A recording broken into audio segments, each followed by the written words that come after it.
Your Excellency William Samoei Ruto, Your Excellency the First Lady Rachel Ruto, Your Excellency the Deputy President Rigathi Gachagua, Your Excellency Second Lady Pastor Dorcas Rigathi, Speakers of both the National Assembly and the Senate, all protocols observed. The second reading comes from the Book of Lamentations, chapter 3, verses 21 to 26. Yet this I call to mind, and therefore I have hope.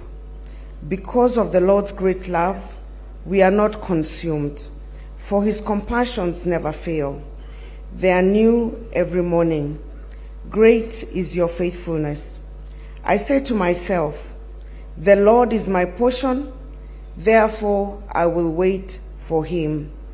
The Lord is good to those whose hope is in him, to the one who seeks him. It is good to wait patiently for the salvation of the Lord. This is the word of the Lord.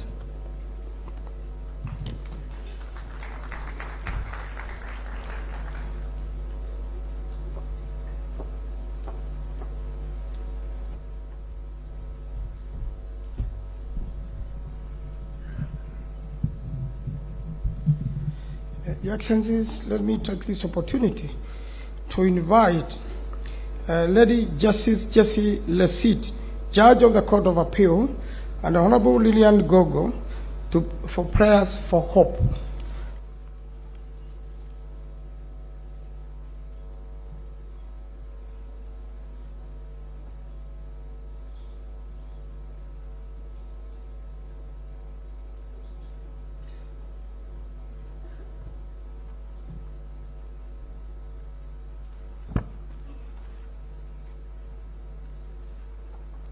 Your Excellency,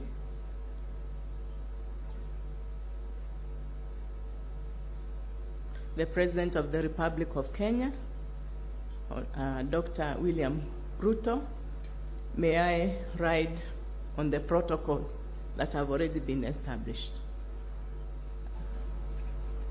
I'm standing in the place of the Chief Justice who sent me to represent her. Now we are going to pray. And just to mention that the humble and contrite heart that trembles at the word of the Lord, God shall not ignore. Let us pray. O Lord God Almighty, we worship you this morning and praise your holy name and thank you. For you alone art God, you are holy, worthy of praise. We honor you, Heavenly Father. You are a God of miracles, the weaver of destinies, the architect of our lives. For all things, physical, seen, and unseen, were created by you. Thank you, Lord, for your endless blessings, your love and mercy. Grateful for every breath. We are grateful for every heartbeat, and we are grateful for the gift of life. As we stand before you, the top leadership of this great nation, and also visitors from around the world, we acknowledge that you know each one of us. We cannot hide anything from you because, as your word says, it's quick and powerful and sharper than any two-edged sword, piercing even to the dividing asunder of the soul and the spirit, and of joints and marrow, and is a discerner of the thoughts and intentions of the heart.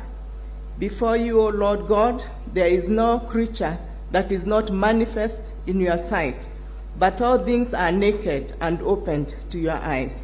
And that is why we acknowledge that we have sinned and fallen short of your glory as a nation and as a world. We confess our sins, our transgressions, and our iniquities as individuals and also as a nation. Cleanse us with the blood of Jesus Christ that was poured for the forgiveness of sins and for our cleansing. And we also forgive those who have wronged us, because you have said that if we do not forgive, we shall not be forgiven. We release every ounce of bitterness, grudge, and painful memories that we have in the name of Jesus. Break the bonds of past mistakes and the bad decisions that we have made, that freeing ourselves from the anchors of resentment, strengthen us, O Lord, to resist temptation and to turn away from all evil. You have said in your word, if my people who are called by your name would humble themselves and pray and seek your face and turn from their wicked ways, then you will hear from heaven. You forgive our sin and heal our land, and that your eyes are open and your ears attend to the prayer that is made to you. We have repented this morning, and we help us henceforth to turn away from sin. We need healing in this land, O God, and that is why we gather here today. We have gone through so much as a nation. We call them acts of God: the flooding, the landsliding, hill slides, boulder slides. All rivers, most of them have broken their banks, and they have flooded our homes, they have flooded our farms, and people are homeless. They have nowhere to stay. We have had accidents of all kinds: fires, explosions, and collisions. We have had labor unrest, strikes from many quarters. There is distress of all kinds, many homeless, many bereaved, and much more that we cannot be able to exhaust. And we cannot fail to mention the corruption that is eating us: bribery, grabbing of anything and everything. The list causes us a lot of distress just to think of it. And we know that, Lord, it also causes you concern, because you love us. And this morning we plead for mercy, O God, now that we have repented before you. Your word tells us that blessed is the man who trusts in the Lord and whose hope is in the Lord. Because even when the very foundations of our land appear to be shaken and to be shaking, we shall not fear, because you are our security and our protection.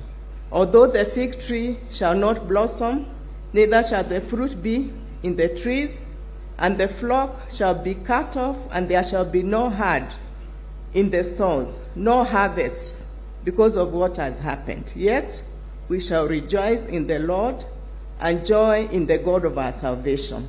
For God is our strength, our help in times of trouble, the worker of miracles, you to whom nothing shall be impossible.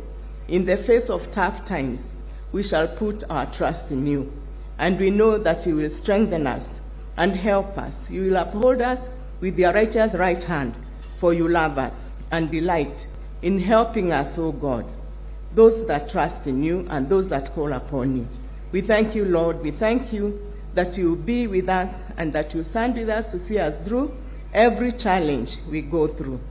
Praise be to your holy name, because we have great hope in you.